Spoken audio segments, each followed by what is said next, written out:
a mother-daughter duo who have been plagued with obesity and lost hundreds of pounds, here are some weight loss tips that we learned from the Fittest. Number 1, nutrient timing and composition. The Fittest know that when you eat is just as important as what you eat. For example, eating carbohydrates before a workout versus when you've been sedentary for hours. And the composition, like knowing what to eat with what, for example. So beans and rice, protein and vegetables, like understanding how to combine the foods. Number 2 is understanding hunger cues, something that I kind of still struggle with myself. I damaged my leptin receptors when I was 320 pounds, and sometimes I'll just eat a meal and then I'll be so hungry afterwards, but I just ate, so I'm not really hungry. My body doesn't really know how to tell my brain if I'm actually full or not. So being able to be mindful when you are eating and like, wow, I just ate a cup of food. Mom mentioned in an earlier video that your body can only hold 6 cups of food. So something that's really awesome is you can just say, okay, I had just had 2 cups of food. Let me wait. And then if you're still hungry, maybe 30 minutes or an hour later, then, you go back to having one more cup or half a cup even.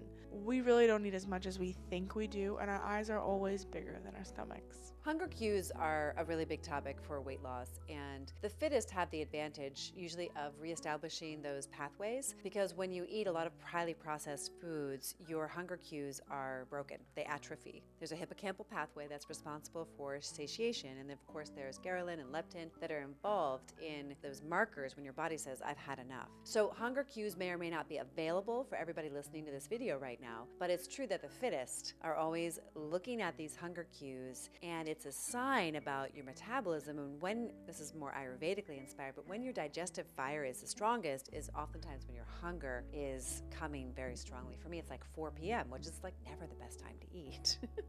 But I'm not hungry at 6 or 7 when it's dinner time. Number 3 is consistency over perfection. The Fittest know that if they have a pizza or an ice cream cone or a meal that isn't part of their fitness plan, it's not the end of the world. They understand that consistency over time is cumulative. You're going to see those results that you're working on cumulatively. So if you've been working on something all month, you're going to see that muscle build, you're going to see that weight loss, you're going to see that shredding if you're consistent. So sometimes we set these really high standards for ourselves, which we would call perfection. And the hill to get there is so steep to climb that you tend to just like give up halfway because you've set too high of a goal. So we always love in our program to advise our members and each other and remind ourselves that being consistent is way more important than being perfect. Number 4 is sleep and recovery. I can't stress how important this is. It's something that me and my mom prioritize heavily. Like, even though we work out 5 days a week, we are always getting 8 hours of sleep, no matter what. We say goodnight early to our friends, we miss functions, we do whatever we can to get our 8 hours, and we do whatever we can to make sure that we're going to bed like before 10 p.m. every night. Like, it doesn't even matter if it's the weekend, because sleep is so important for muscle recovery, but also for optimal digestion and many other really important functions in the body. I don't actually know, but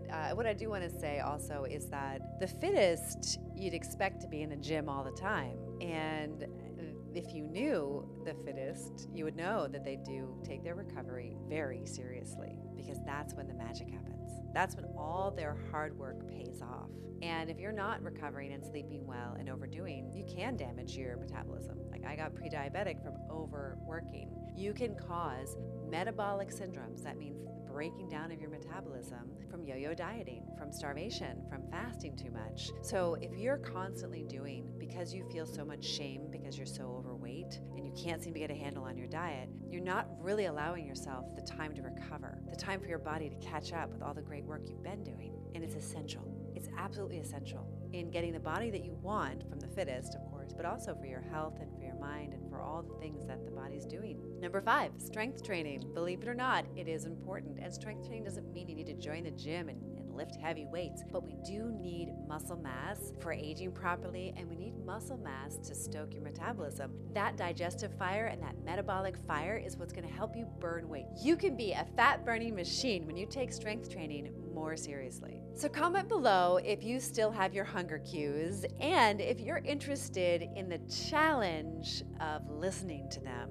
I would love to hear what you're working on and if that even is understandable to you, or if you have any questions about it, or if you want to try a practice of listening to them more acutely. We'd love to learn more about you. We're looking for 12 women who want to join our program to lose weight without dieting forever. Click the link in the description below, and we'd love to have a conversation with you. Don't forget to like, share, and subscribe.